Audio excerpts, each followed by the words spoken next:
سفیان sorry نے خبر دی صالح سے، انہوں نے شعبی سے، انہوں نے ابو بردہ سے اور ان سے ابو موسیٰ اشعری رضی اللہ عنہ نے بیان کیا کہ رسول کریم صلی اللہ علیہ وسلم نے فرمایا،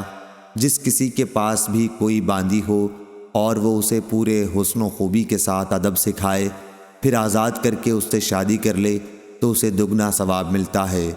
اور جو غلام اللہ تعالیٰ کے حقوق بھی ادا کرے اور اپنے آقاؤں کے بھی، تو اسے بھی دگنا ثواب ملتا ہے۔ صحیح بخاری حدیث نمبر 2547۔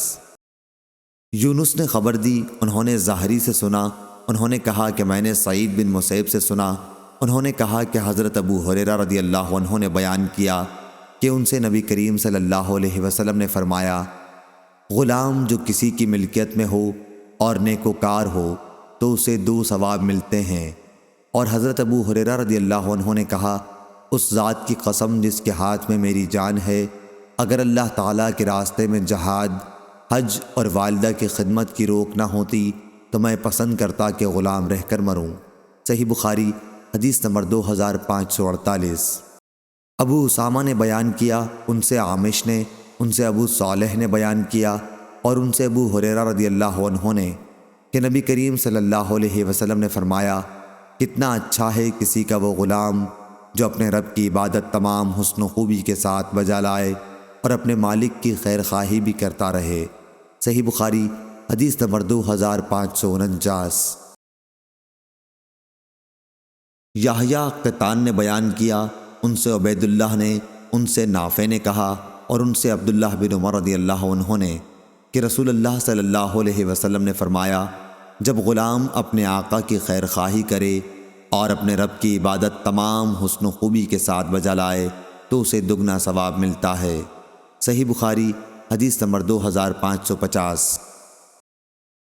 ابو اسامہ نے بیان کیا، انہوں نے برید بن عبداللہ سے، وہ ابو بردہ سے اور ان سے ابو موسیٰ اشعری رضی اللہ عنہ نے کہا کہ نبی کریم صلی اللہ علیہ وسلم نے فرمایا، غلام جو اپنے رب کی عبادت احسن طریق کے ساتھ بجا لائے اور اپنے آقا کے جو اس پر خیر خواہی اور فرما برداری کے حقوق ہیں انہیں بھی ادا کرتا رہے تو اسے دگنا ثواب ملتا ہے۔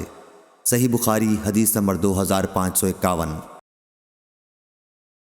معمر نے خبر دی، انہیں حمام بن منبع نے، انہوں نے ابو ہریرہ رضی اللہ عنہ سے سنا،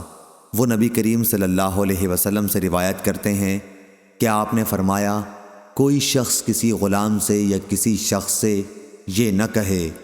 اپنے رب مراد آقا کو کھانا کھلا، اپنے رب کو وضو کرا، اپنے رب کو پانی پلا، بلکہ صرف میرے سردار میرے آقا کے الفاظ کہنا چاہیے۔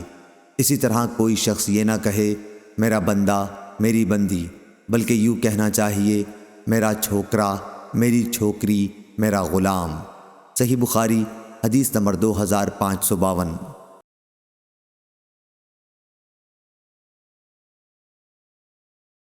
عبداللہ بن مسلمہ نے بیان کیا، انہوں نے امام مالک سے، انہوں نے نافع سے، انہوں نے عبداللہ بن عمر رضی اللہ عنہ سے کہ رسول کریم صلی اللہ علیہ وسلم نے فرمایا، غلام جو اپنے آقا کا خیر خواہ بھی ہو اور اپنے رب کی عبادت بھی اچھی طرح کرتا ہو تو اسے دگنا ثواب ملتا ہے۔ صحیح بخاری حدیث نمبر 2546۔